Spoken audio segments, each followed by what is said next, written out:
weddings, you know, birthday parties, getting a napkin from library boards, long term. The only places where they're coming from bad are long term. The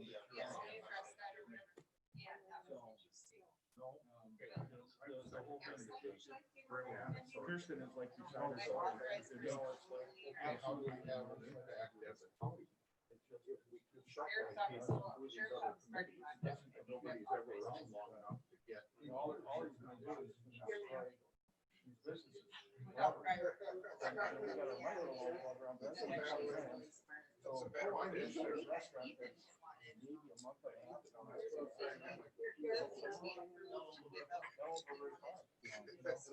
don't know. I said it before, you know, they lost, made a mistake. This whole August to go, and he didn't bring the session. There's no uniform that challenged us. Everybody negotiated with the government. This is coming. And the next step is to shut everything down, and then schools, the whole world. He doesn't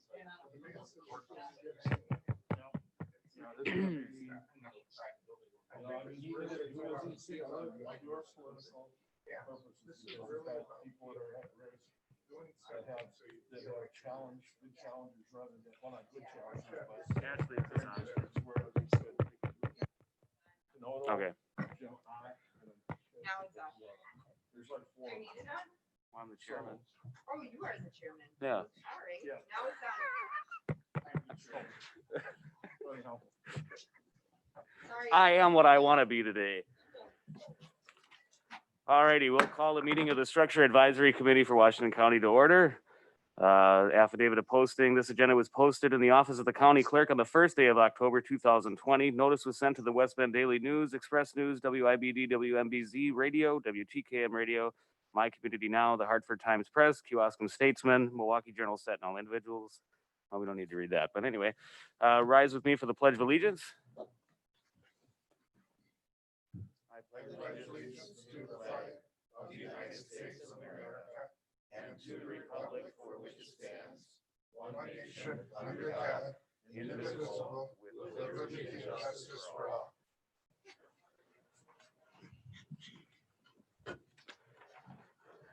Alrighty, and the minutes from the August 10th meeting, do we need to approve that motion in a second? Yep. So I'll entertain a motion to approve the minutes unless there's any discussion or changes. First from Carol Mary, second from Doug Newman. Just an eye vote. All right, all those in favor signify by saying aye. Aye. Opposed? Motion carries. All righty, moving along, committee structure discussion, combined administrative and executive committees. Is anybody speaking on that? Brad, you're gonna be talking a little bit about the statutory issues regarding the number 2 on the committee structure discussion. Yeah, I think we should probably go both at the same time. Yeah, I think probably do both at the same time. Yeah, that's fine.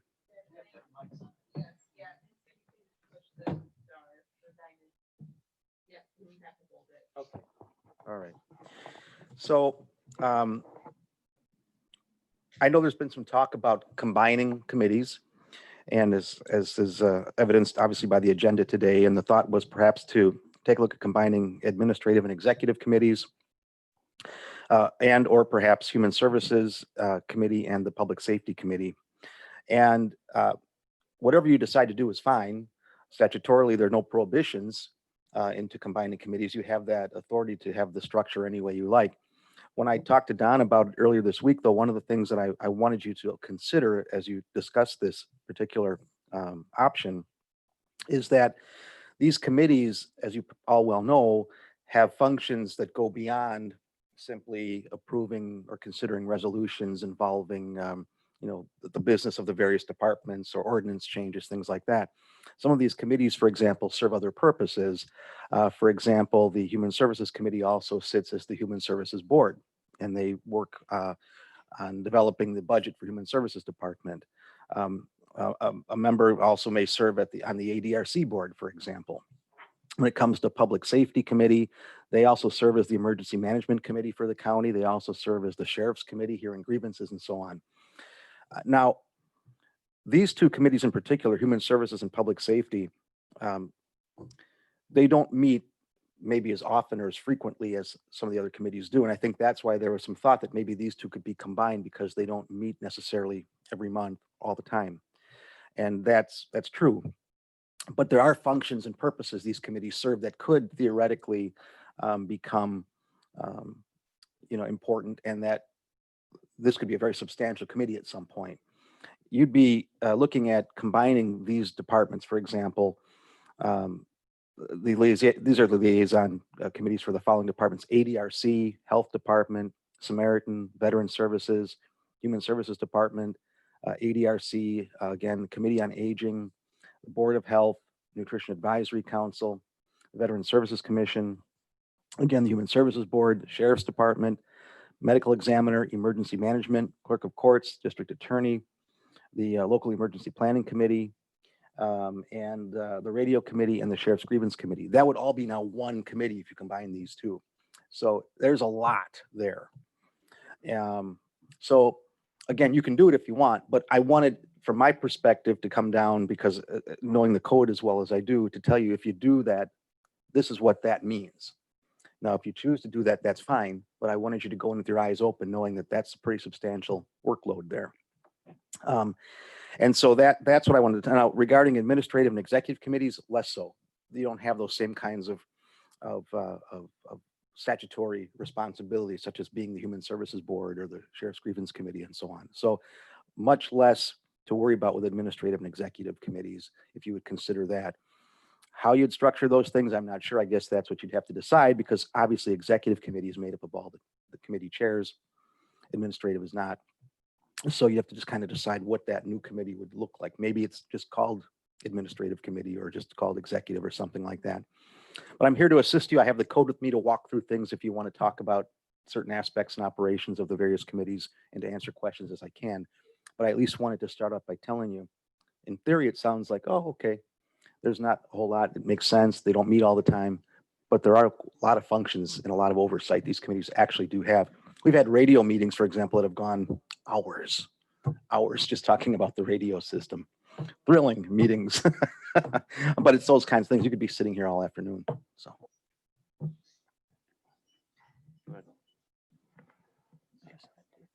All right, question then with the administrative and executive, if we did combine that and call it just executive, that would eliminate one committee chair then, correct?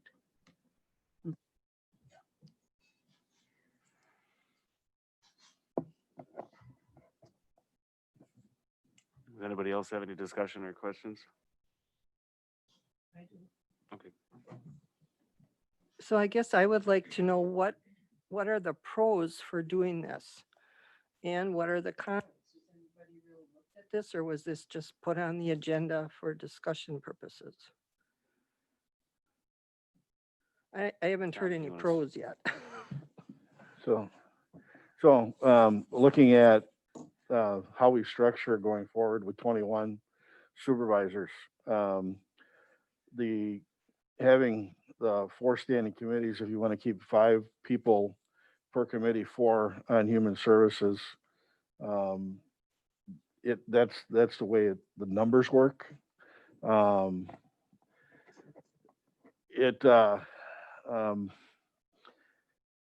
Should we remain with the same committee structure? There will be additional assignments for supervisors. They'll have to have more than one committee assignment in order to fill every slot. So as we did in 2015, when we looked at how we're going to staff the committees with supervisors, we started with our number, and we worked to try to figure out how we're going to staff that with supervisors. So having one committee, 2 committees combined into one makes more sense in the numbers. So that's where we end up with that. So it's either doing that or having supervisors be on 2 committees rather than 1? Is that what you're saying? Correct, yep. And why can't they be on 2 committees? Well, one of the things that we're trying to do is trying to get more people that are in the workplace. So we get a better diverse, um, Well, I think we're Board? doing all right in that area. We've got more women on than we had before, or, so. yeah, no, we're still working on increasing that, so, but, people have, we have more people that are in the workforce now, less people that are retired. And having people being able to spread themselves appropriately so that they can really, get into the meat and potatoes of their committee work.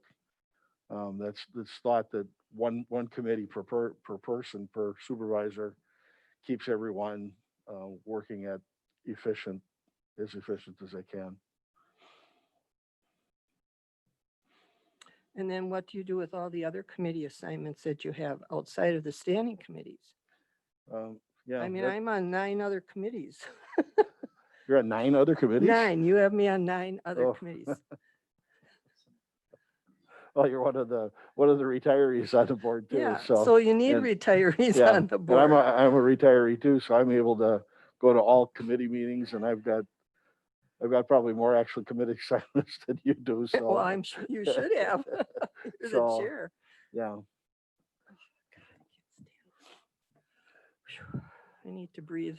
Yeah, and I think initially when we looked at the combining of public safety into a health and public safety committee, we thought, at least my thought was in discussions, was that these committees overlap quite a bit, and it kind of made sense. Although there are the drawbacks to it, is obviously, as Brad has explained. Additionally, the amount of levy that goes into each committee, human services and public safety, is better than 50% of our budget, and it kind of makes realistically they don't meet all the time, but with all the additional things coming forward, the radio committee is going to be meeting shortly within the next 2 years to start to do that radio system again, and that's going to be a big stressor on the public safety committee. So looking at administrative and executive, when I looked at that, that makes sense also, because it's really those duties overlap, but they're not to the point where they'd overwhelm anyone. I'm not disagreeing that human services doesn't meet consistently every month. I know in December, because our meeting usually runs closer to the holiday, I usually tell the departments, unless you have something that really has to be heard, let's not have a meeting this month. Mhm. And that's been followed. Right. And there might be, did you do any numbers on this, Brad, or not? No, I haven't done any specific studies with regard to, Or time during the year when there aren't any action items for the committee to address that we have not met. what I do note, although the meetings aren't necessarily monthly, and same with Public Safety Committee, when you do meet, sometimes, even if it looks like there's only 1 or 2 agenda items, they can be lengthy when you're talking about the services that HSD is providing, mental health, getting into areas of that nature, and termination of parental rights issues, things of that nature. And then when public safety is getting together and they're doing things like vicious dog determinations, or they're doing things like the radio discussion, what looks like a light agenda can all of a sudden keep you there for easily a couple of hours. And so again, it's your purview, but it would seem to me there are counties where an executive committee never or almost never meets. And administrative committees, some of its duties have been lessened a little bit because a lot of the personnel things have been put into policy now versus in code. Even the county's employee grievance procedure, which used to come to the administrative committee for review, just is done now internally. And worst case scenario, maybe to the county board at some point. So the duties of those two committees really have been reduced, whereas Public Safety and Human Services Committee have not. And although they don't meet frequently, I think that realistically, that's almost like a ruse. It's great that they may not meet regularly, but when they do, it can be a lot. And I'm not trying to talk, I'm not, I'm not trying to talk you in or out of anything, but I'm just trying to tell you the reality of it. And I think that combining those two committees could at some months and some points present challenges. We used to have land use and planning and public works combined, and those meetings, sometimes we'd be sitting there, 7:30 in the morning, and we'd be walking out 11 o'clock in the morning because there were that many things, and that's why those committees were eventually split. I'm not sure these two committees, combining them, would have the same kind of issues all the time, but you might find that you could have some pretty heavy discussions in one day and keep you for a while. So if the intent is to combine a couple of committees for efficiency purposes, it almost seems like your first choice, admin and exec, might be an easier transition because truly there would be less. You'd be combining two committees that really have very little to do. No disrespect intended, but those things you could combine effectively and efficiently, not be sitting in meetings that go 3 hours. I think you have to look at the fact that Human Services and Public Safety are the two largest departments within the county and have the biggest budgets. I don't know,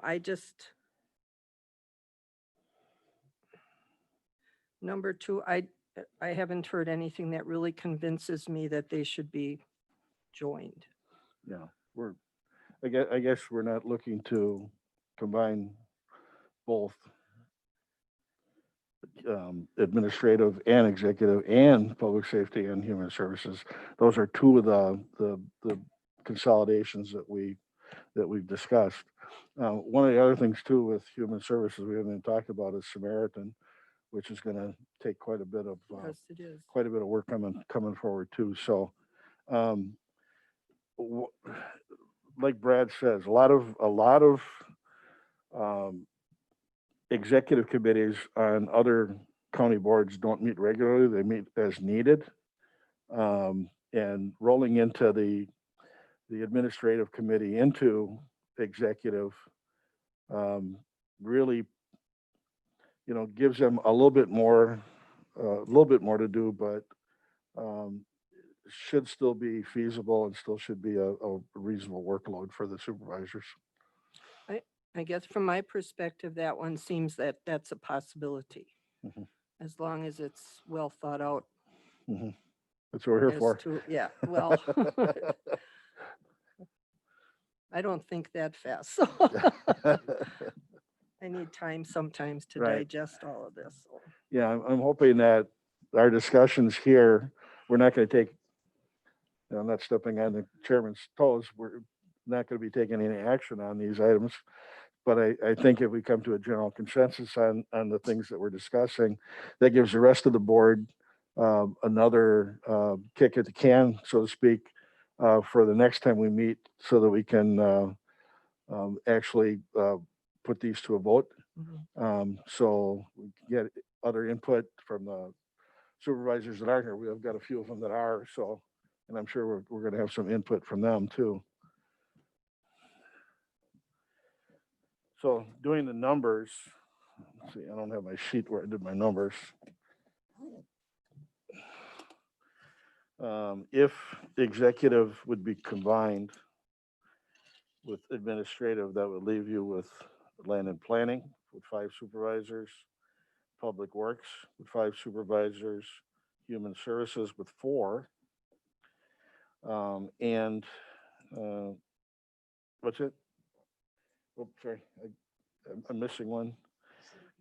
Public safety with 5. And that gives you 19. And then you have your first vice chair and your chairperson for your 21. And when you look at putting your executive committee, then you would have committee chairs from 4 committees, so 4. Your first vice chair and your chair, which leaves you at 6. So we have to do a little finagling to make sure we have an odd number. Because we know what happens when we have a even number. We never want to end up in a tie vote. So that'll have to be addressed too, how we move forward and how those seats are filled on the executive. Supervisor,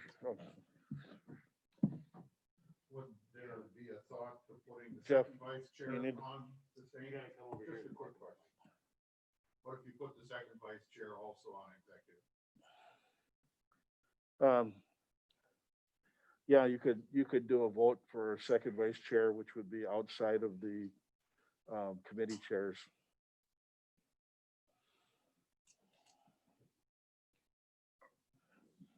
Carol? Chairman, I have, I guess, 2 points. I agree with Supervisor Dice. You've got the 2 of the largest organizations within the county. To try to pull them under one committee, I have a feeling you're going to have tremendous overload there. And so I question that, combining admin into executive committee. Having been on the admin committee for 2 years, I can very easily see how that could be transitioned into executive. That to me, that's kind of a no-brainer. The other question I have, have the committee chairs themselves been organized in any kind of discussion among themselves, say, okay, this is what we're doing, this is the load we've got, and the other committees, for particular for these 2, human services and the public safety, to get the players, so to speak, who are involved, the chairs and the vice chairs of these committees together, kind of a roundtable. So, okay, we've got this and we've got this. How could we possibly manage this as one committee? I'm just wondering, has there been input into this decision or this discussion with the chairs themselves to talk about the load as supervisors, as they participate as supervisors? How are we going to share this load going forward? I think that needs to be done in whatever legal way possible, such that this is not a decision made on high, but it's a decision made by the players. And again, admin and executive, that to me, that's no brainer, but the combination of these other 2 into one, I think there needs to be a discussion among those people who are currently involved with that decision process. Thank you.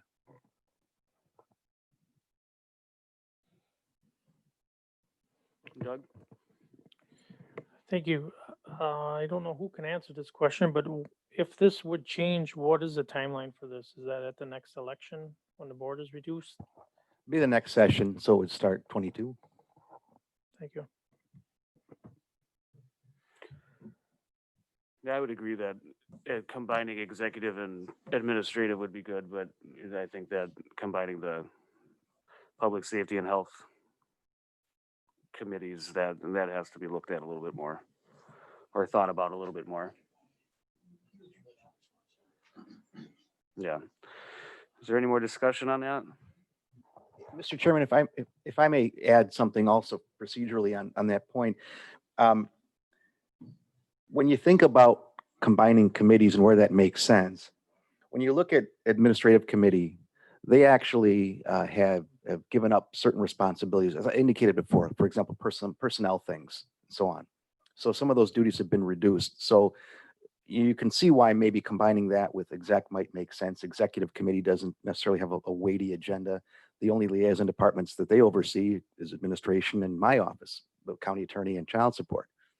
So things have changed in terms of duties. Their duties have been downsized. With regard to human services and public safety, nothing has changed there. So they still have the same workload they've always had. And when we had land use and planning and public works combined, those were mammoth monster meetings. We split those 2 for the very reason you're discussing now, and that is because the workload was so great, you'd be sitting there all day. And although it wasn't quite the diverse departments, it was a very, very weighty workload. I think the danger exists if you combine these 2 committees, that happens again, that you're almost going backwards, becoming maybe less efficient. And certainly I'm not a supervisor, I'm not in that role, but I attend and have attended so many meetings and I've seen so many things. That would be my perspective as parliamentarian county attorney. So just a consideration to make. I don't know what you necessarily, from a procedural standpoint, give yourself by combining those things. And if you're having evening meetings starting at 4:30, for example, something like that, sitting through the evening, again, you got to probably consider how convenient that is for you, the public and staff. So not that that should be your primary consideration. Staff will go where you need us, but just some thoughts as to when you can make that consideration. Don? I agree with Brad. I think we run the risk, although I think early on, I really thought that would work. I think we end up with a workload that's unmanageable for the supervisors that are on that committee. And we end up being like Public Works and Land and Planning, and we find out splitting them later. I've, after careful consideration, combining administrative and executive committee makes by far the most sense of combining any of the committees that we have. It, as Supervisor Mary said, it should be seamless. It just makes total sense. So I would advocate for the combining of the administrative and executive into the executive committee. We're gonna go to Marcy. Did you have a question? Go ahead. I was just going to say that even though this isn't an action item, I think we should just take number 2 off the table. I agree with what Don was just saying and what's been iterated here, that they're 2 very important committees that need to do their due diligence, and it'll just get too muddy. So, like I said, it's not an action item, but I think we should just cross it off and not even discuss it anymore, my opinion. Thank you. Chris? I just want to say, I think it's good that we have these discussions, and we always need to look at how much more efficient we can be in all areas. And, you know, more brains working together gets better solutions than just one person. So it's still good to have this on the agenda and to talk about it. So thank you. Supervisor Mary? Concur with Supervisor Bishop's thoughts that let's just take this off the agenda. Admin into exec makes all the sense in the world. But this other one, I just don't, I can't see how it's going to be manageable. So basically, it was just an idea on a bulletin board, so we're just gonna take it off the bulletin board. So. So, is that the general consensus, is that we're just gonna kind of rid away with item number 2, and that's combine human services and public safety committees into health and public safety committee? So just, Give a thumbs up to doing that. so go ahead and just cross that one off your paper. Is there any more discussion on item number 1, or is there a general consensus that that's combined administrative and executive committees? That's obviously, we said that it would be seamless. It seems that everybody agrees with that. Okay. So. All nodding head, sure.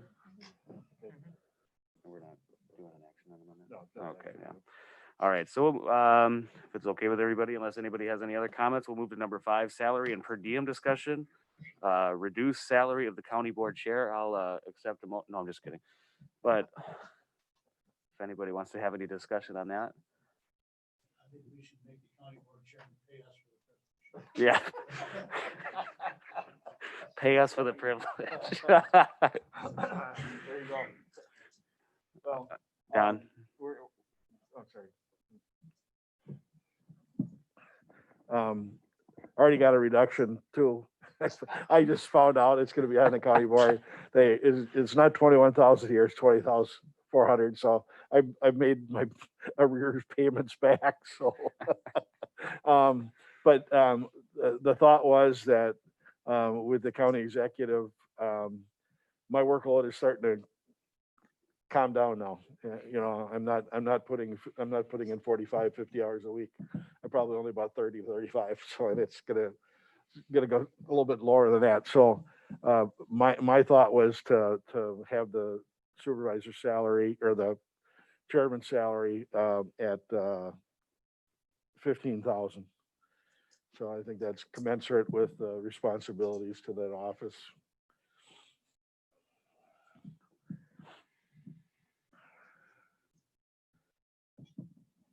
Chris? Have you kept a time log at all, Don? Yeah, I don't keep the time log, on paper. Okay, that was a yes and a no answer. Yeah, it's on my calendar, all the stuff that I get done, but I don't keep track of all the phone calls that I make, that I'm, a lot of times I'm on the phone from, from dinner time till, 8, 9 o'clock, talking with other supervisors, talking with other chairpersons and, talking with Ethan or talking with Josh. Um, I don't keep track of my telephone time. So a lot of the work I do is, But it's still your time, so I yeah. think you should track some of that. Yeah. Yeah. It's, I know we're all elected officials and we do this because we want the best for our county. And the pay is, okay, it's here. But there's value to somebody's time. Right. That's agreed, yeah. And, going forward, there's only gonna be 21 cats to herd, so to say, so to speak. That workload's gonna get a little bit better and communication's pretty good with supervisors too. I get, a lot of times I get the phone calls, they come through. It's not just me calling. So I get a lot of phone calls from a lot of different supervisors. And so we keep each other well informed and, keep that collegiality, going through, which is real important when you have a group like this. If you just meet, every so often, once a month or, and see each other, you really don't get to develop and build relationships. And so I think that's really important to be able to do that. So, just, I guess my suggestion would be, what if you really tracked your time, including your telephone time, for at least a month to give us some idea of how much time you're actually putting in. I can try to do that. I could try. Yeah. I bet somebody could figure out a form for you to use Yeah, very I'm sure easily that we you can could, just yeah. write the time in. Yeah, yeah. My wife is always on me like, why are you always on the phone? Ah. Yeah. Yes. So, And I know the salary was decreased at one point and, yeah, it was at 1.34. It was about 28.95 per month. Now it's 1,700 per month. It sounds like you're proposing about 1,250 per month, which would be a monthly reduction of about $450 if my math is right, which is dangerous to ask a lawyer about math if it's not in thirds, but so it's a reduction, sure. Okay, I'll try to keep track of that so I get a general idea of how much time is spent. I bet you're gonna amaze yourself too. Yeah, because I put my office time's about 16 to 20 hours per week, just being in the office. Yeah, and it is supposed to be a part-time job. Yeah, it's supposed to be 16 hours, what it's supposed to be. And I'm hoping that as we continue to adjust and to the new form of government, that the county board chairman will be more of a liaison between the county executive's office and the board. We are kind of that right now. I'm always talking with the county executive so that, that we understand each other, that if there's going to be disagreements, we try to hash them out so that we don't, have any issues moving forward. So communication is good. But I will keep track of that and see what that shows. So, Carol? Yes, I agree with Supervisor Dice's comments, but this is coming into effect with the budget starting in 2022. Is that correct? Yes. All right, so we've got some time on this. And what I would suggest is maybe work with Ashley's officers or Mary or whomever to develop some kind of a log sheet. I have to do this for my clients because we bill them on a monthly basis, but not on hourly. They just need to justify the time. but don't just do it now. Because do this over a period of 2 or 3 months over the next year. You got a slow month, you got a medium month, and you got a busy month. And Chairman Creefall, you know better than anybody what those months are going to be. And then that way you've got a sampling throughout the year, not just when we're coming into budget time, perhaps when everything is really super busy, but also try to include the slow months. We've got some time to do this. We don't have to decide this today. But I think if thought through properly, some kind of an hourly sheet or a log sheet you can have next to your telephone or wherever, you just log stuff in and out. I agree. You're going to probably realize you're putting in a great deal more time than you think you are. You're probably getting paid 25 cents an hour.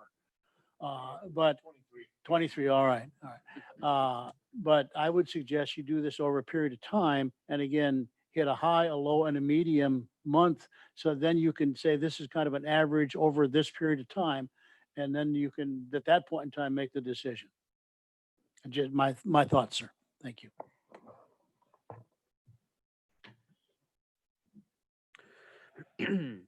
So I think what we should do is, obviously what the suggestion is, have you log your time and then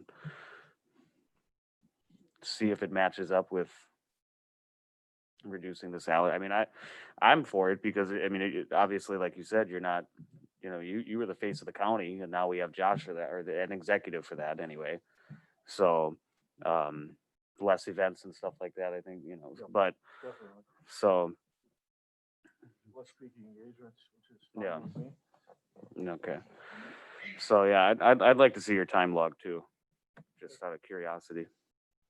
And then we'll discuss this again. It'll work for me. Well, you seem to like to work.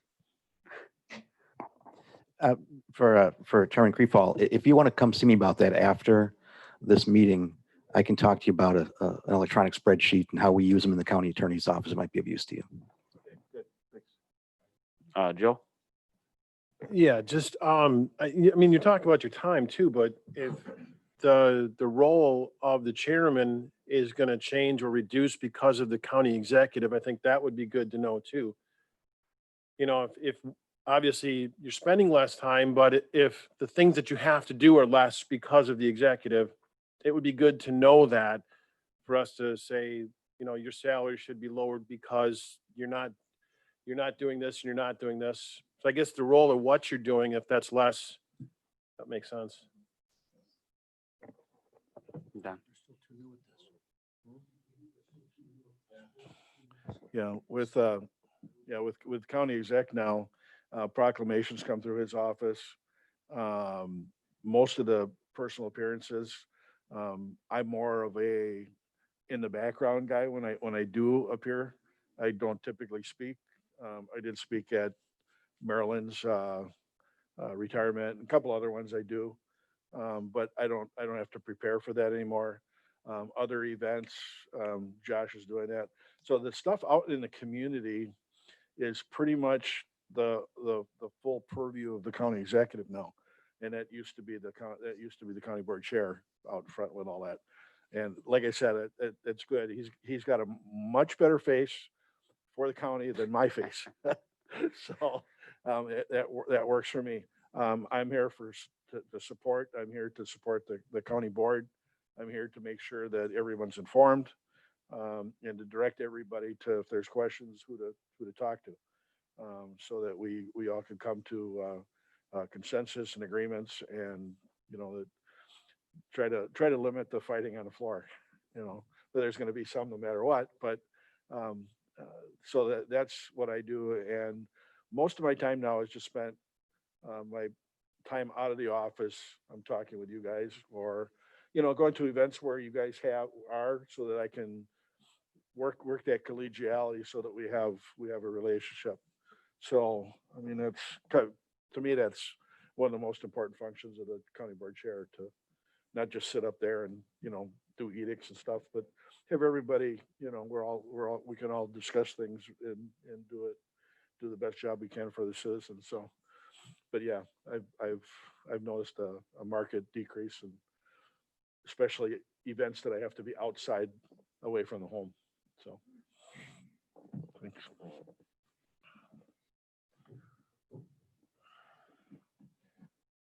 Does anybody else have any discussion on that? So I mean, in retrospect, you could be still going to these events and stuff, but I mean, so that workload has changed, but has the workload of just talking to the supervisors and keeping the peace, as it were, or keeping everybody informed, has that workload changed? Ashley? Sorry. No, that workload is pretty much the same. He's not on. Okay, that we go. workload's pretty much the same. Although in 2022, I won't be here, obviously.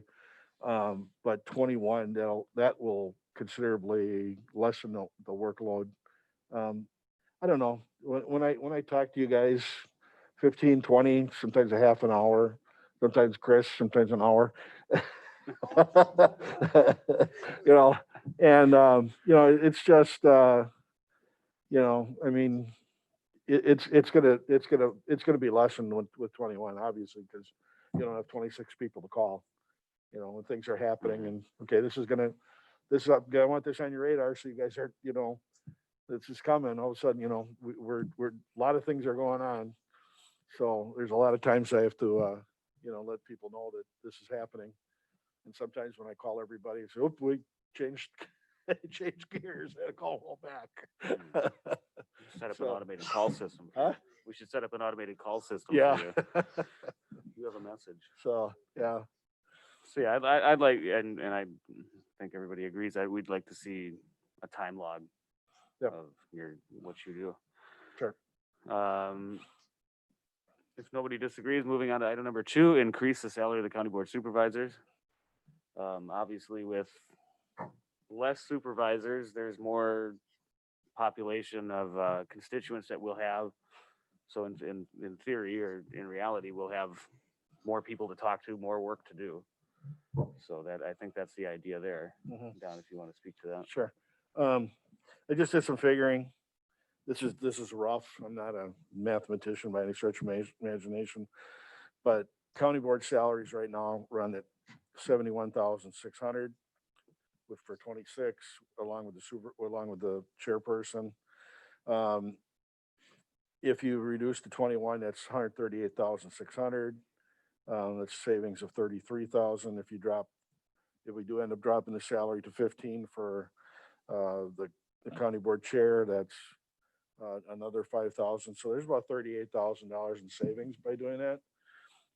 And my thought, at least, was with the increased workload for each supervisor, I was thinking that each supervisor would make half of what the chairperson makes. Kind of fits in, you know, 7,500 a year for the supervisors, 15,000 for the chair, and I think if you want to ask, I think Supervisor Schleif had I wanted him to. Supervisor Schleif, did you? No, but no, you had a suggestion. We talked on the phone last night. Yes, I can go off. Yeah, if you Yeah, want to go, let's go up that way everybody's. You can speak into that mic right there. It should be- There you go. Batting this around a little bit last night, and I thought, maybe we do a 2-tier, because having been chairman of a committee, I know that's more work. And maybe to make it fair, we do a 2-tier thing. Committee chairs have conference calls to set up committees. They meet with staff. And they have the meeting themselves. They have more prep to do. So maybe it's fair to give the committee chairs a couple extra bucks a month, whatever it works out to. Okay. So would that be just for the main committees, or like this committee here, structure advisory? What would that do? Well, this kind of thing fits more under per diem, Yeah, which we're gonna talk about too. right. Yeah, Just curious what your idea was on that. I think when we talked, it was standing committees. Not only, you know, the chairs, if we restructure, the chairs are still gonna be on executive too. Mm. So that's the additional, Another work that meeting. they do there too. So, yeah, I hadn't considered that until Jeff brought it up, Supervisor Schleif brought it up. And, I think it makes sense. I don't know what value to place upon it, because I haven't thought about it Right. that much. We talked, last night we talked, right? Yeah, so, And that's why it's good to bring it up so we can all think about it Right. for a while and Right. How come, much would that come cost? together with something that yeah, works. I don't know what, what we're looking at. Are we looking at, I mean, I don't know, does anybody have any thoughts on that? I don't. Right. Supervisor Bishop? I think the standing chair idea is extremely appropriate. As he stated, there's a lot of prep time, and we've just been talking about that with the county chair himself. There's a lot of prep time that goes into being a standing committee chair, and that's an ongoing thing as opposed to the ad hoc committees. And I do think this ties in with the next item of the per diem. I don't think it's a good idea to eliminate the per diem.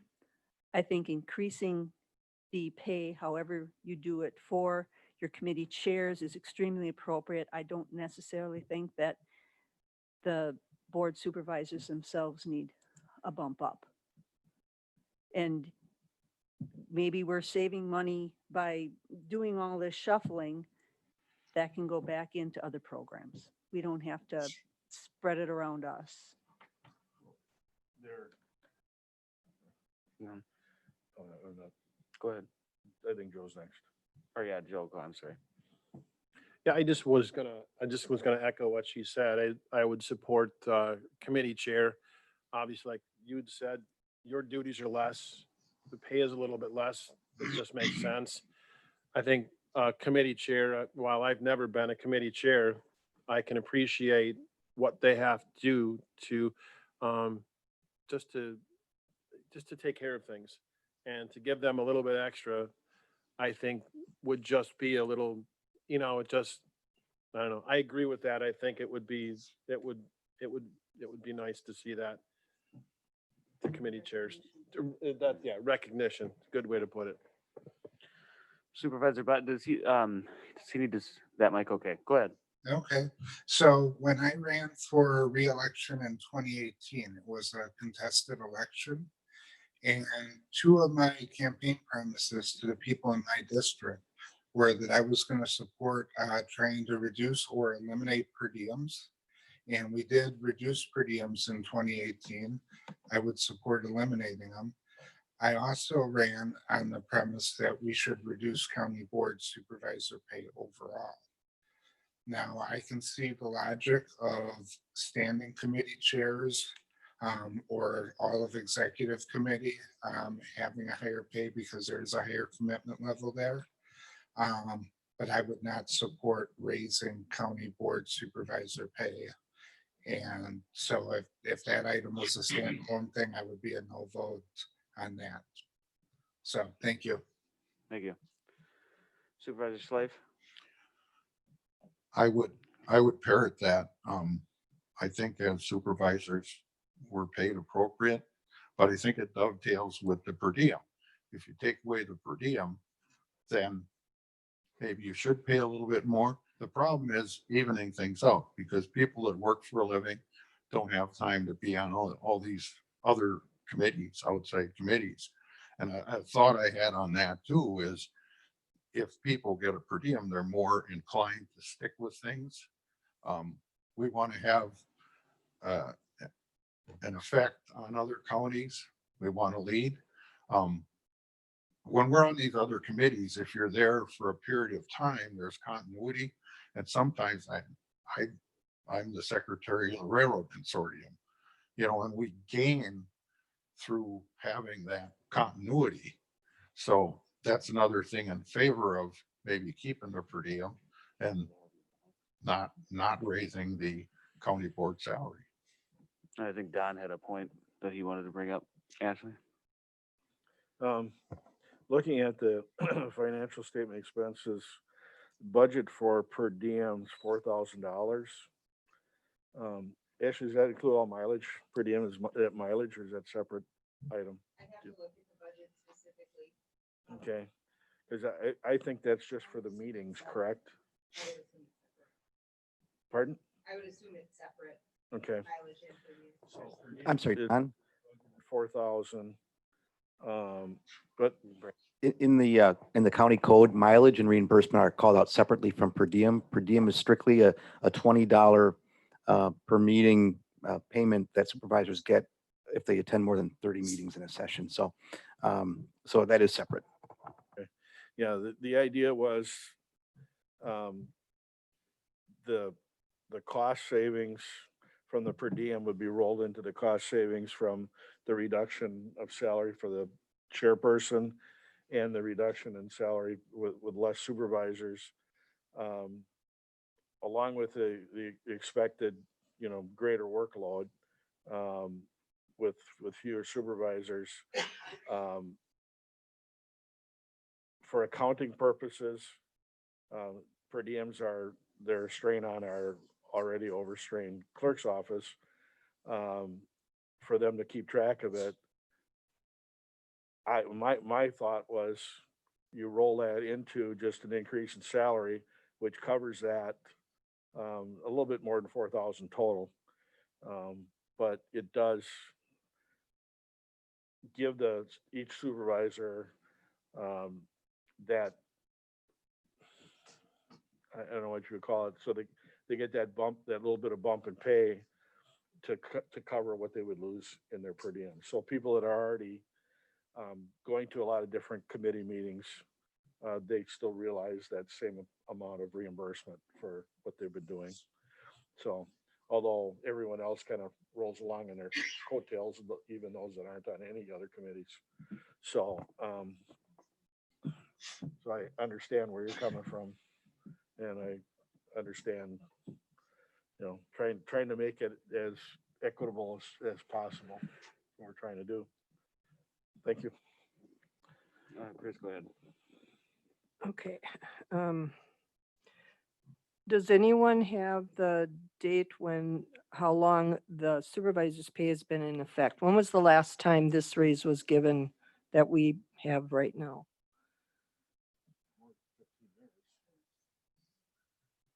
15 years at least?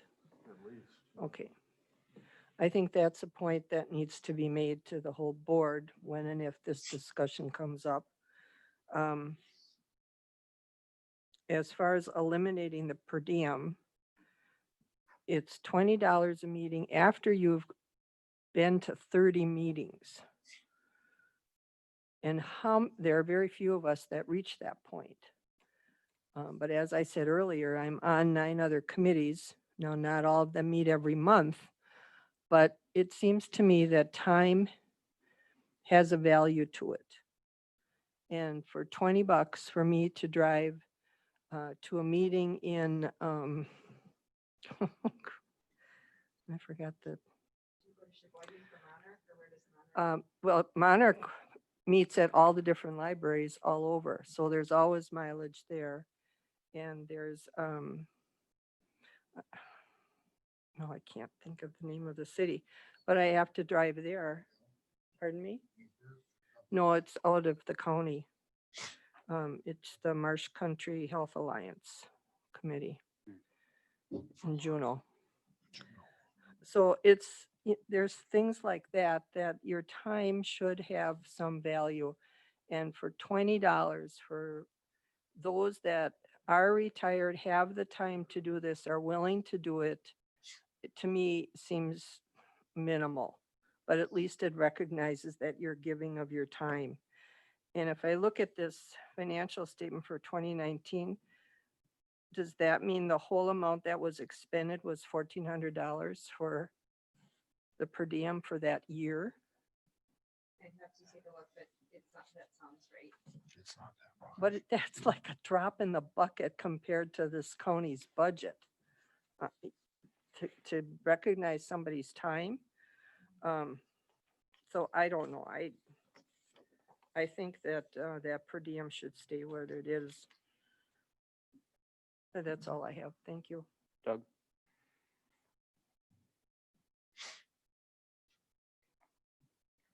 Doug? Thank you. So I want to echo some of the comments from fellow supervisors. I do agree with the county chair reduction, but I don't know that I agree with finding somewhere else to spend that money within the county board. I can get on board with an increase in the pay for standing chairs.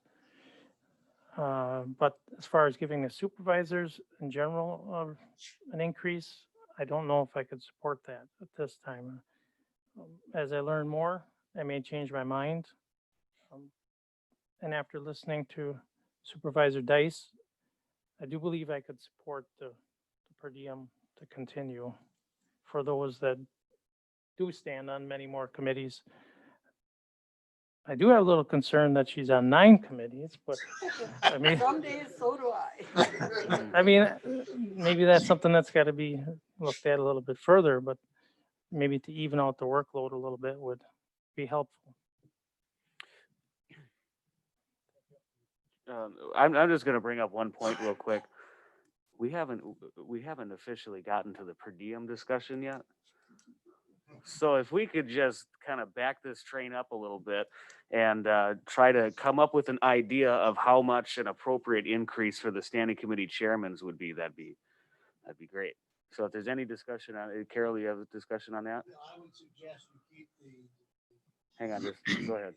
I would suggest, let's not talk about the salary for the board members at this point in time, but I would totally support Supervisor Bishop's thoughts on this process to perhaps, let's just put a percentage on it. Maybe it's a 15 or 20%, whatever the board gets. If you're a chairman of a standing committee, you get an extra 15 or 20%.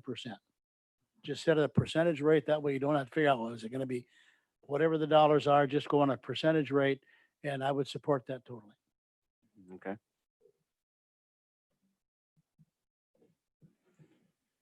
Does anybody else have any?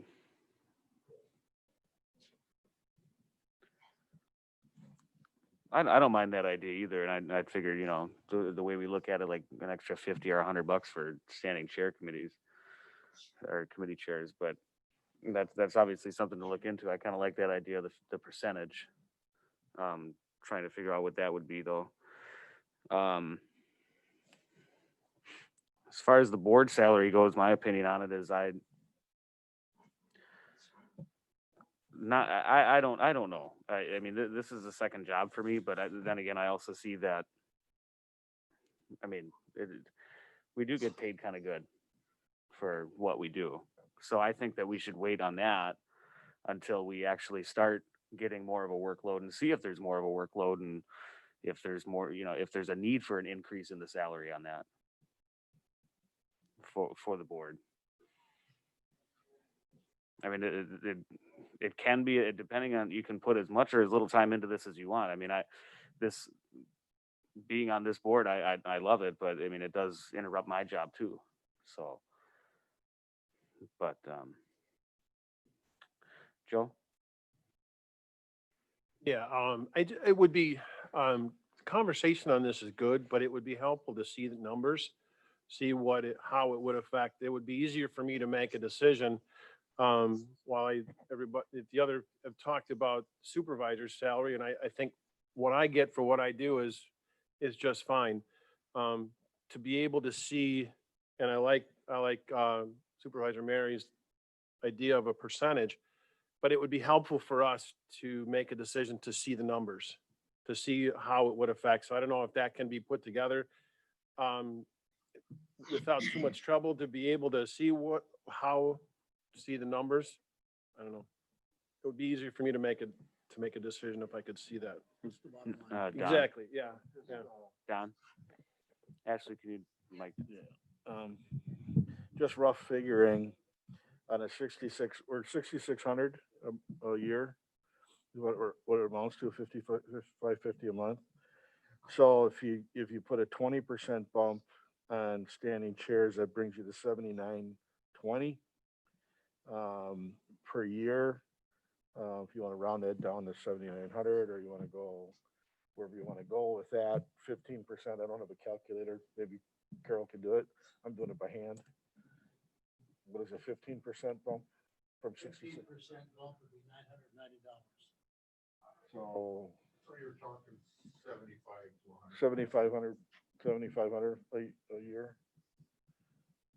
$82.50 Yeah, I think if you're looking at 7,500, I think that would be appropriate. So, so the reduction, just to go over stuff again, so we have it on our minutes.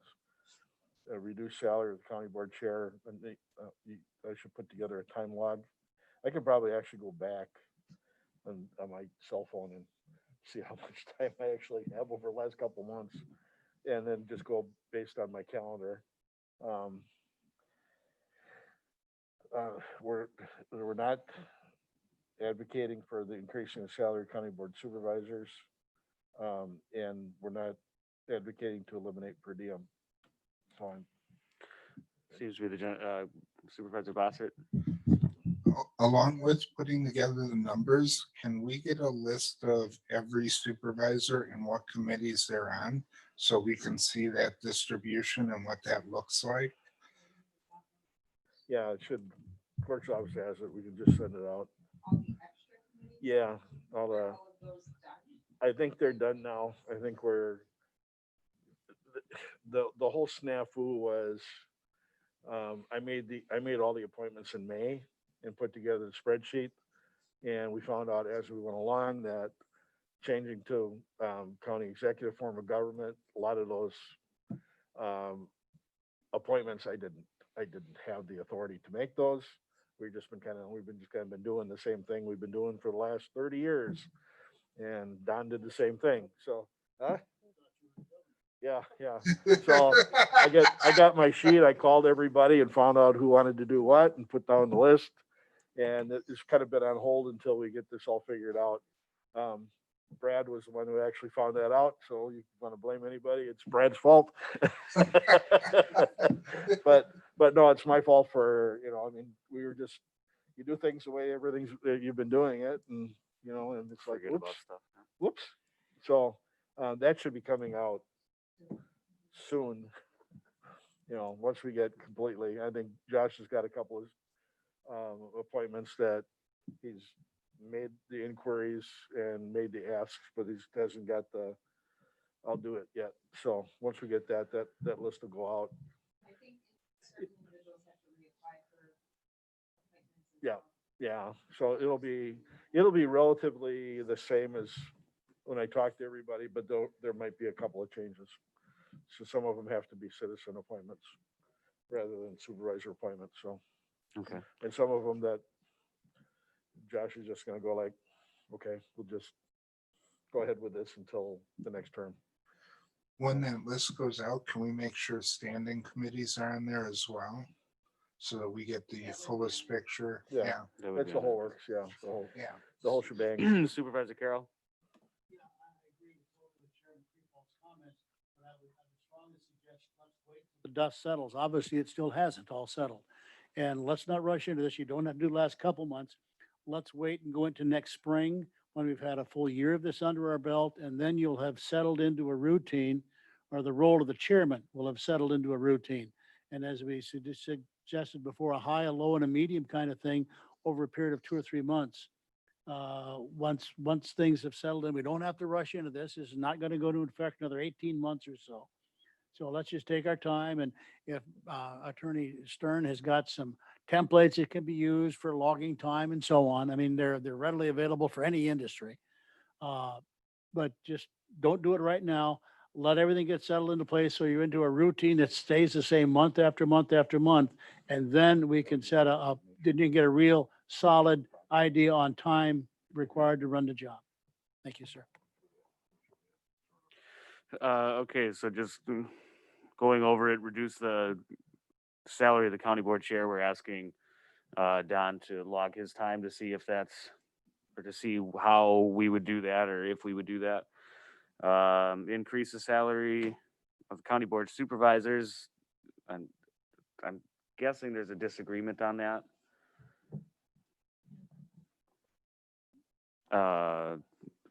What it seems like anyway. And then raising for the standing committee, the chairman's raising that by, what do we say, 15%? 15 or 20. Sure. Okay. So raising it by a percentage rate and then eliminating the per diem. Seems like nobody wants to do that. So, well, besides our spectators. But yes, Jeff. I didn't make the same campaign promises as Mr. Bossert. Like Chris said before, we're public servants, we shouldn't expect to be paid for everything, and we don't. A lot of these extra committees, at least the ones I'm on, I'm interested in, and if the per diem went away, I think we'd still be on some of them, maybe not all, but it's the big picture. And to me, if we keep the per diem, then I don't need a raise in Right. my salary, except if I'm a committee chair. I think they kind of go hand in hand. And to be fair and to do the best thing for the taxpayers, I think that's the right course.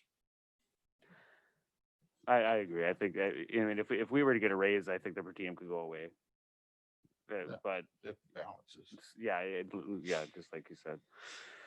Is there any more discussion on item number 5, parts 1, 2, and 3? Moving on to item number 6, discuss parameters for GIS to use in determining districts.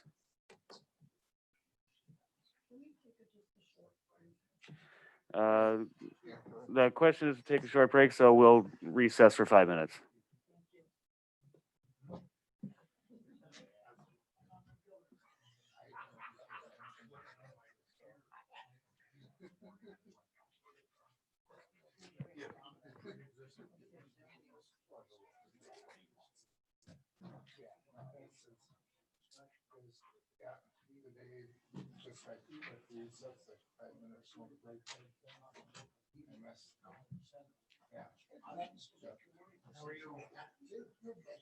How's everybody? I think they still got some agenda. Yeah, this is. Okay. Yeah.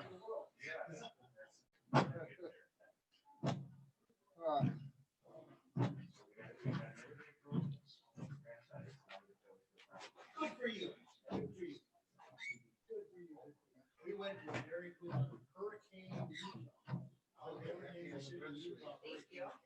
It's your anniversary? 10 years. Wow. My 28 is on Saturday. Congratulations. Yeah, 14 great years. What's your secret? Nothing.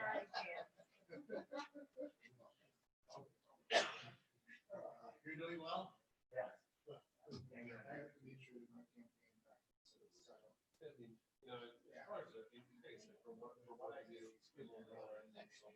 Have you heard anything more? I mean, I mean, like, she's on a lot of other things. That's pretty in the you know what, that's okay. I don't have. I take one day and gotta wait until the meeting. She's doing a lot more.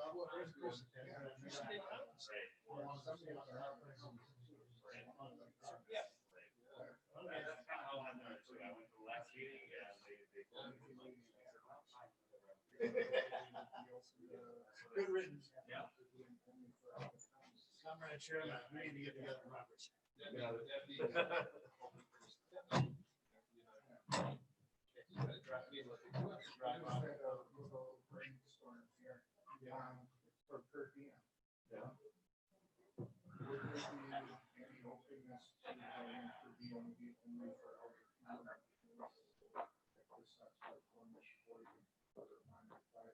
Well, if I may, she gets mileage for that, though, doesn't she? She gets mileage. Okay, so you get mileage. Yeah, it's separate from that. So I think the point that is $40. So that's $20 per lead or $20 for over. And do we still have the stagger, is it $20 period? $20 total. Yeah, there's no like, there's none of that anymore. Mine's restricted. Yeah.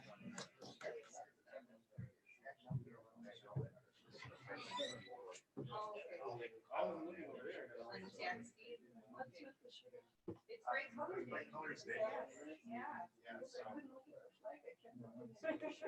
I love it. You should. I love that you kept it, Brad.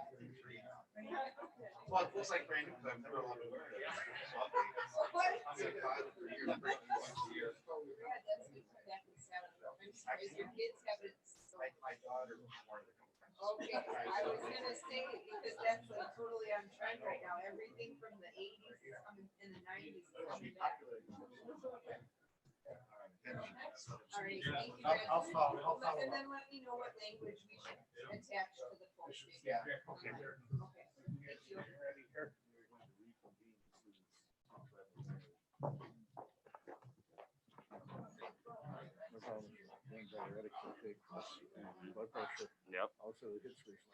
Yep. Yep.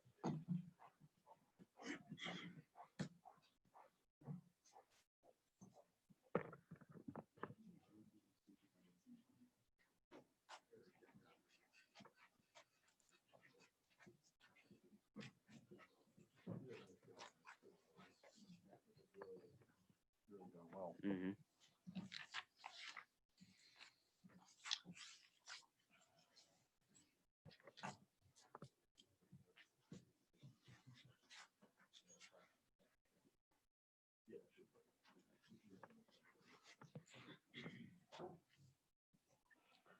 I think Supervisor Mary got lost. Okay.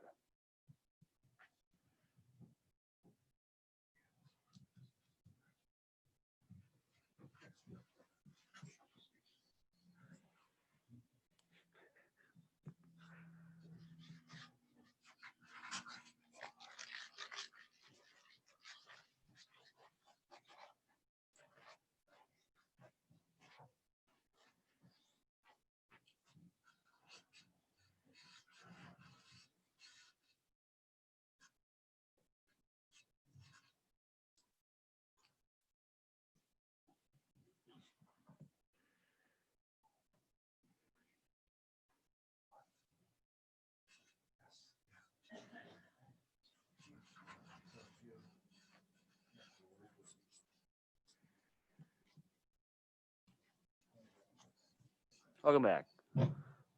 We'll go ahead and get started. So item number 6, discuss parameters for GIS to use in determining districts. And we have Eric Dancott to talk about that. Yeah, Chairman Creefall asked me to put together a document based on my experience from previous redistrictings. Obviously, when you go through the redistricting process, there are some legal requirements, and to those I always defer to the county attorney. But within the legal confines, there's still plenty of different ways that supervisory districts can be drawn. So what I tried to document was what I've seen previous people in your position, what they look for after we produce a draft plan or multiple draft plans. What they look for to determine whether that plan is desirable or not, and ultimately how they choose which of the legal options to adopt as the districts for the next 10 years. So I put together that document. Hopefully you've had a chance to read it over. I don't intend to read it to you, but I'm happy to answer any questions that you have based on, like I said, my experience doing this, my experience talking to my colleagues at other counties who performed a similar role in their position at their county. And then I guess it's up to you what you want to do with the information that's presented. But what's going to happen is, sometime next summer, you're going to have a bunch of plans to look at, and for me to produce the plan that most aligns with what your goals are, it's always helpful to know what you're going to be looking at in that plan in order to determine which one, what's going to make one better than the other. Which one are you going to decide, choose? And then if I know what those goals are, to the best that the data will permit it, we can try to create plans that achieve your goals. So. Supervisor Creefall? One of the things I would, I don't want this to be a political exercise, but I stretch imagination. So the district that minimize the number of contested races or attempt to keep existing supervisors in the same district as their traditional voting blocks, I don't think that should be in consideration. I think that, I think the lines fall where they need to fall. Districts that maintain core 2015 districts, not real square. True. So I would think that would not be a part of consideration as far as I would be concerned. I don't remember what I failed to look at the 2010 wards, but I guess my view is that I'd like to have districts that maintain a balance between urban and rural representation. I think that's important. The other ones, I'm not too worried about. I like the idea, where's that part? That minimize the number of ballot styles. It's very confusing. I know in my district, when I go in there, there's I think there's 7 different distinct ballot styles in the village of Richfield. Richfield's always a challenge. Yeah, and I think that's, trying to, if you could,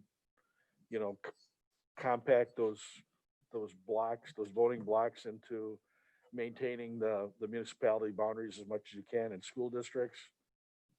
I think that's where, we lean on your expertise to put it together. And I would think we give you that direction to do that. I don't know that we can take into future annexation. I don't know exactly how that works, but, I think trying to do it, and if we end up with a map that looks pretty, districts look pretty square, as square as we can, I think that's pretty good. So. The one place where I've seen the future annexations work really well was, I think it was going into the 2010 redistricting, where there were quite a number of parcels that were going to be attached to the city of West Bend from the town of West Bend based on that approved boundary agreement. And there were certain dates that were going to happen. And in many instances, these were, a couple parcels here, a couple parcels there. They were separated, they were kind of town islands. In some cases, almost completely surrounded by the city of West Bend. So at the time of the redistricting, we were able to create all these little tiny town of West Bend wards. But then as soon as that boundary agreement hit, which was, the following January, it was really near to the redistricting, then all of those town of West Bend wards, they were absorbed into the logical city district because they were created that way. So that's one area where I've actually seen it actually work. But that was because that boundary agreement was, it was a legal document that we could go back. It wasn't just, a concept plan and a planning commission. Okay. Jackson will have that too, with the subdivisions on the south and north. Yep. end of Jackson. Yeah, and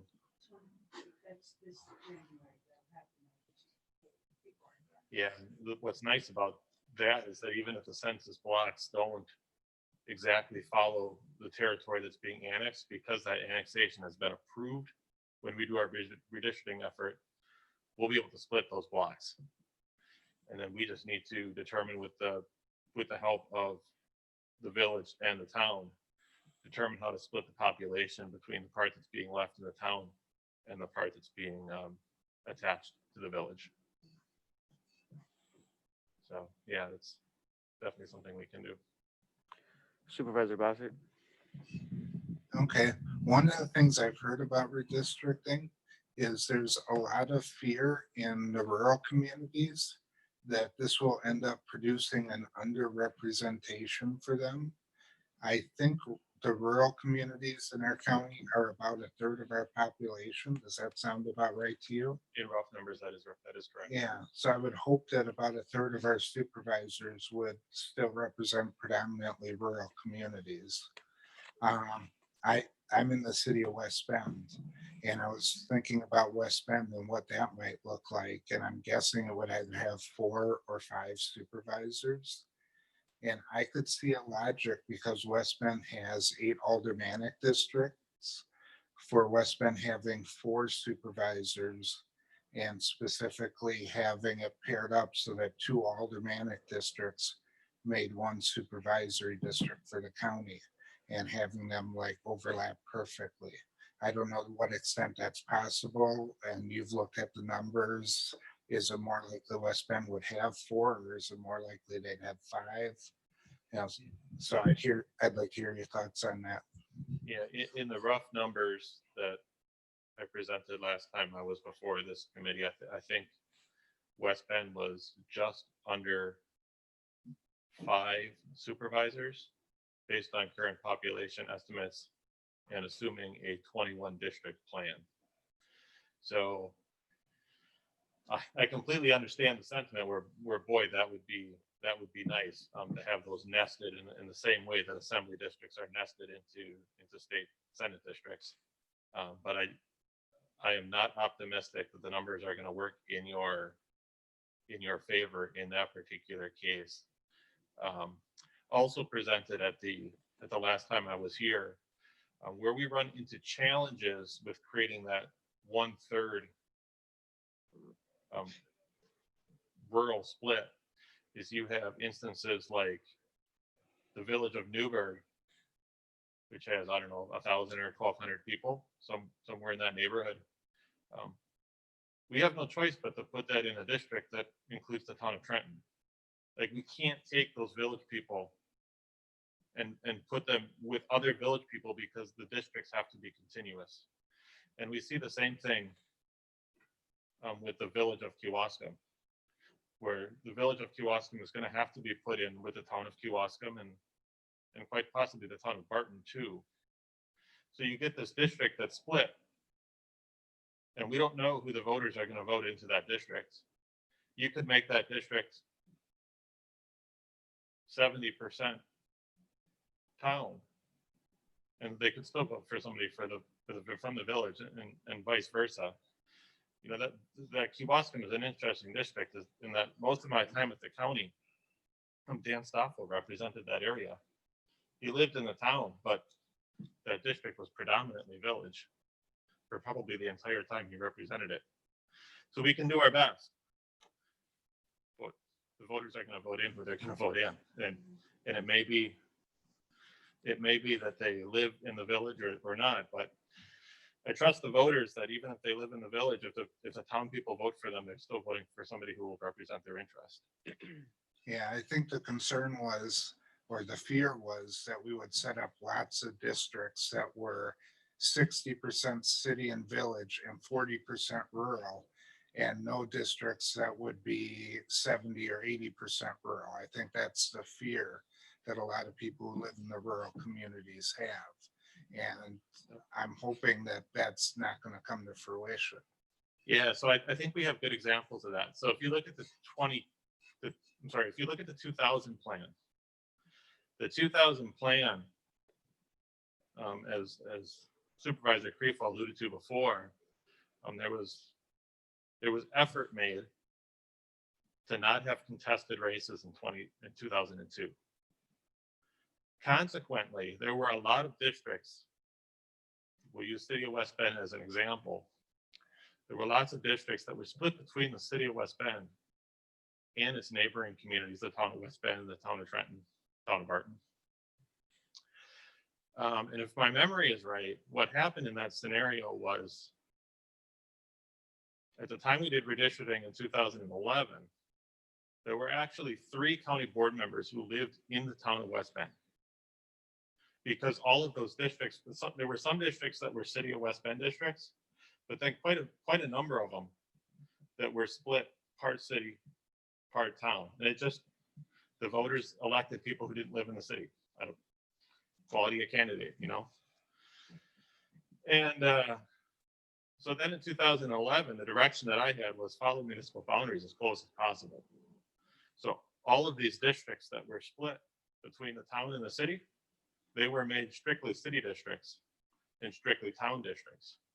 And we had then, in that case, rural people who lived in the town who had to run against each other in contested races. But it wasn't necessarily that the town people were losing representation in that case.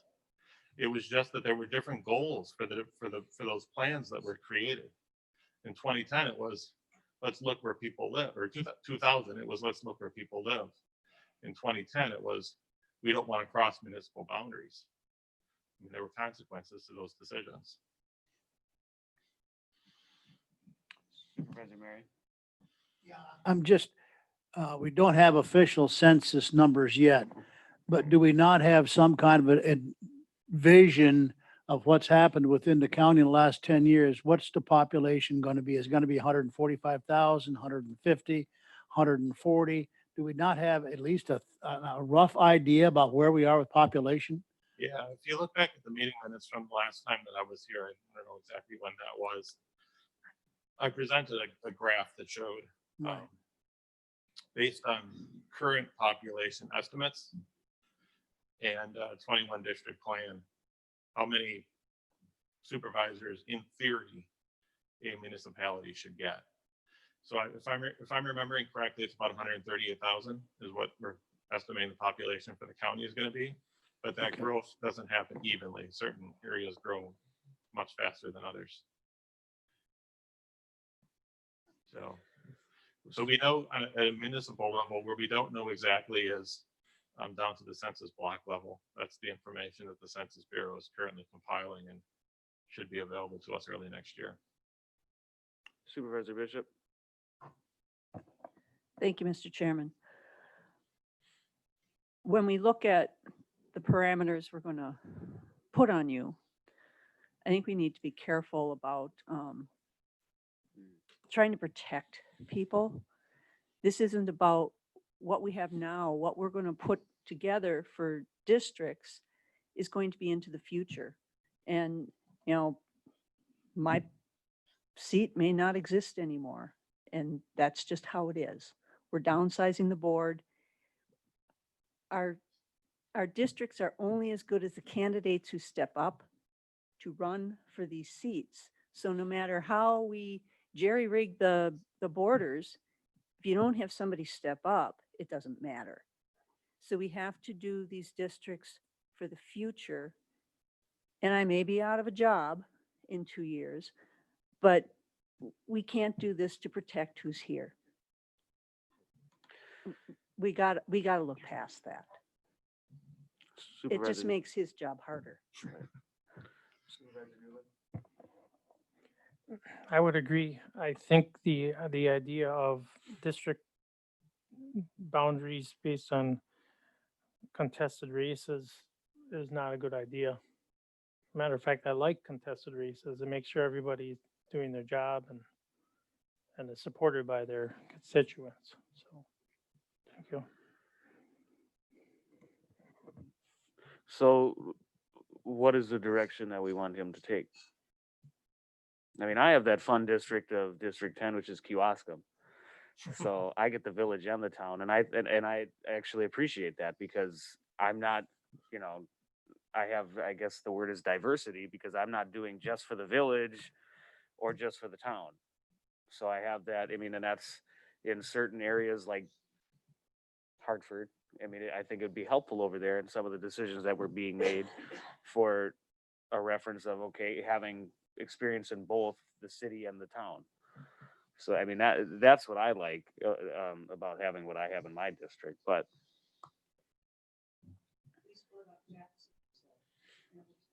yeah. Mr. Creefall, other one. There you got it.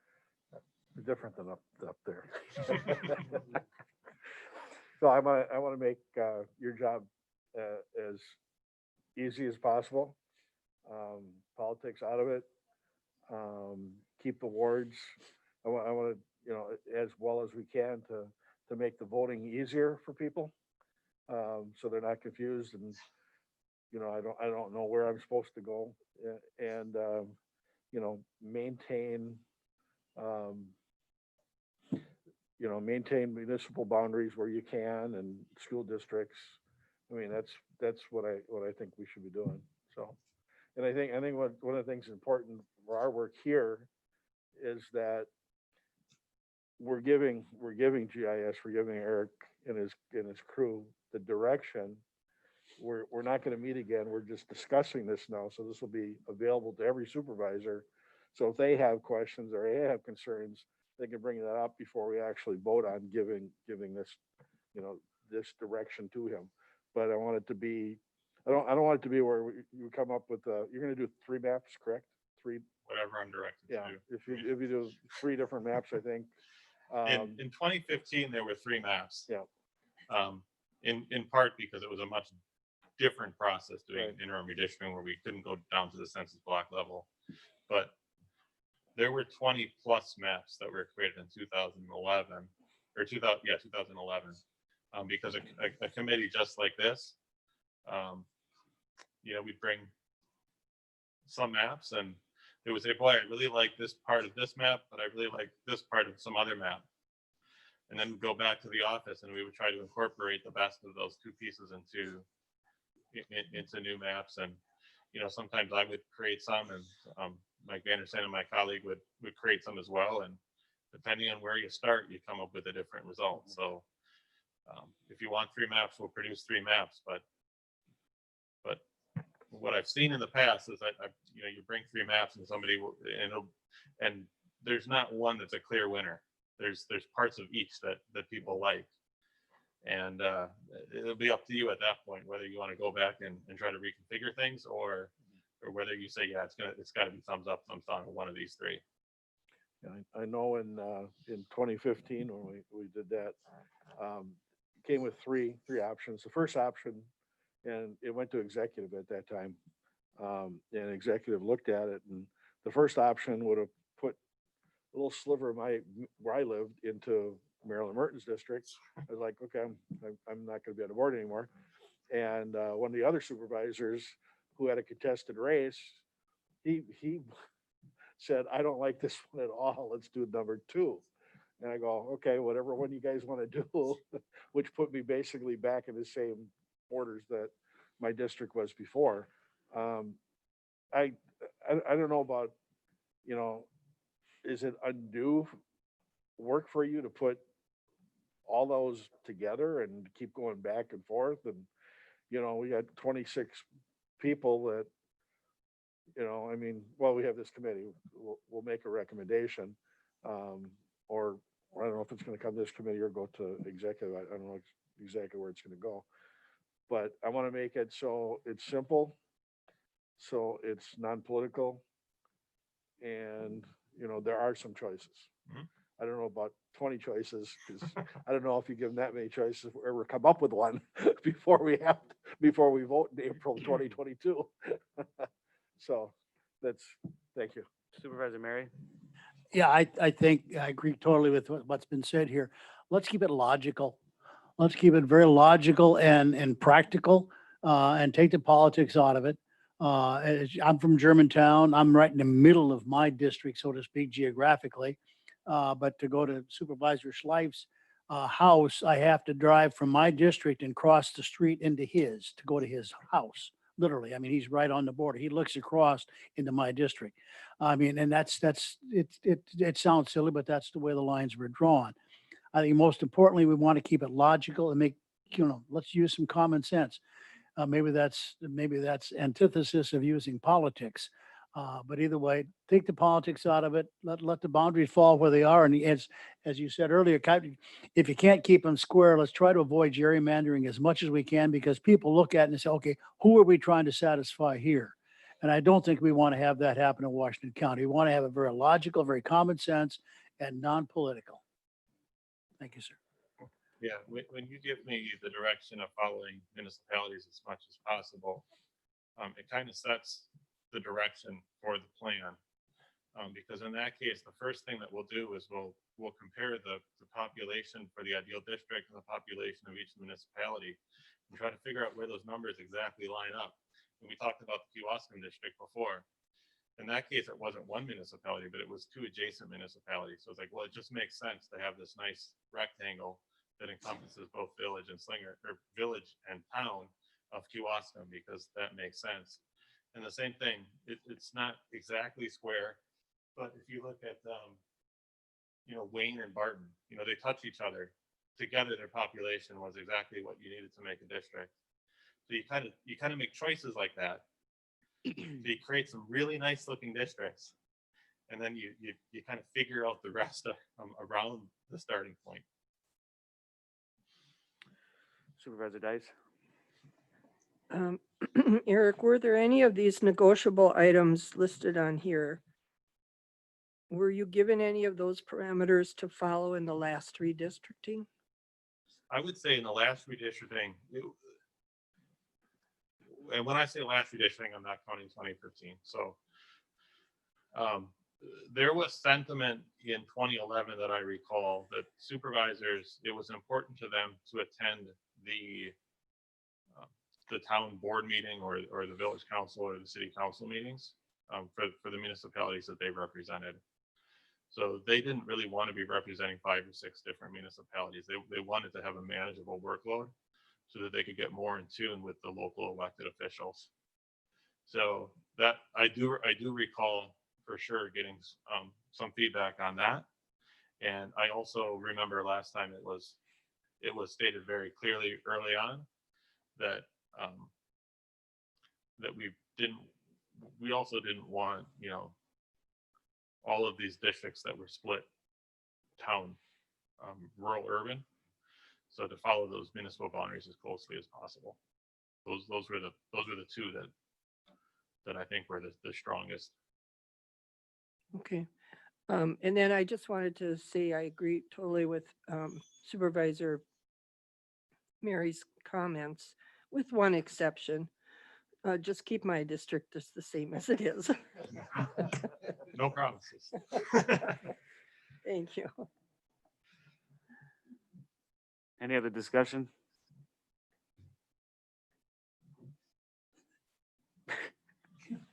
Easy there, Tiger. Alrighty, well, I think we'll close this item and we'll move on to setting the next meeting date.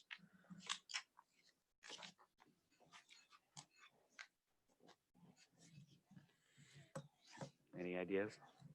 Well, I can backtrack and do my log for three, four months. Yeah, So. yeah, we'll do a to be determined, and then we'll send out like a doodle poll or something and figure it out. Because my schedule is ever changing. Alrighty, next meeting date is to be determined. We are hereby adjourned.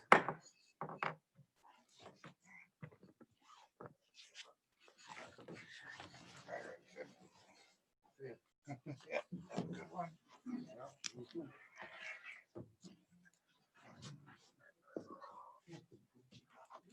Have a good one, everybody. I